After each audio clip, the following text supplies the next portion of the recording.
नमस्कार दोस्तों, फिर से एक छोटी सी कहानी के साथ। एक गुरुकुल था। वहाँ पढ़ने वाले विद्यार्थी बड़े ज्ञानी होते थे।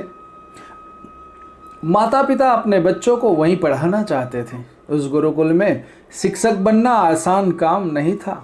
एक बार 3 पंडित शिक्षक बनने की इच्छा से उस गुरुकुल में आए। उनके नाम थे दिव्याभ, प्रभात और प्रशांत। गुरुकुल के आचार्य अलग अलग उनकी परीक्षा लेने लगे। एक कमरे में पर्दा बांधा गया। आचार्य पर्दे के पीछे रहकर उन पंडितों की परीक्षा ले रहे थे। दिव्याभ, शिक्षक के लिए ज्ञान प्रदान है या बच्चों पर प्रेम? आचार्य ने पहले पंडित से ये प्रश्न पूछा। दिव्याभ ने सोचा कि ज्ञान के बिना क्या कोई पढ़ाएगा, इसलिए उसने कहा ज्ञान प्रदान है। आचार्य ने यही सवाल प्रभात से पूछा तो उसने देर से सोचकर उत्तर दिया, एक नहीं दोनों प्रधान हैं।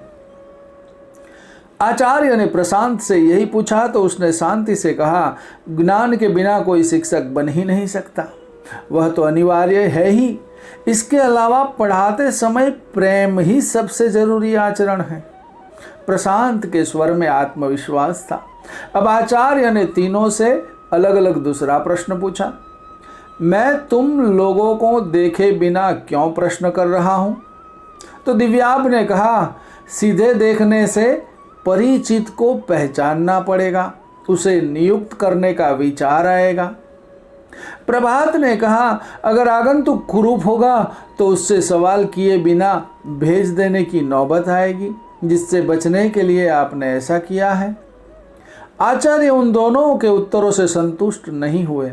अंत में प्रशांत ने कहा, शिक्षक के लिए ज्ञान की जितनी ज़रूरत है उससे भी ज़्यादा मधुर भाषिता की आवश्यकता है। शिक्षक का स्वर प्रेमपूर्ण न रहे तो बच्चों पर उसके अध्यापन का प्रभाव ही नहीं पड़ता। इसीलिए हमारे रूप को देखे बिना हमारी असली प्रतिभा की आप परीक्षा ले रहे हैं। मधुर स्वर में दिए गए प्रशांत के उत्तर से आचार्य अत्यंत प्रसन्न हुए और वही चुन लिया गया। मधुरभाषी ज्ञानी ही उत्तम शिक्षक होता है। दोस्तों, पढ़ाई में हमने कितने मार्क्स ले आए, कितने हमने स्कोर किए, वो उतना मायने नहीं रखता जितना आप उसके लिए कार्यरत होने में अपना निजी ध्यान और प्रेम किस तरह से अपने कार्य में लगाते हैं, उसी के ऊपर सभी निर्दिष्ट करता है। आपका अगर शिक्षक का रोल है, अगर आप बच्चों को प्यार से पढ़ा रहे हो तो आप बढ़िया शिक्षक बन सकते हो। छोटी कहानी, मज़ा आया होगा। नमस्कार। ओम नमः शिवाय। हरि ओम।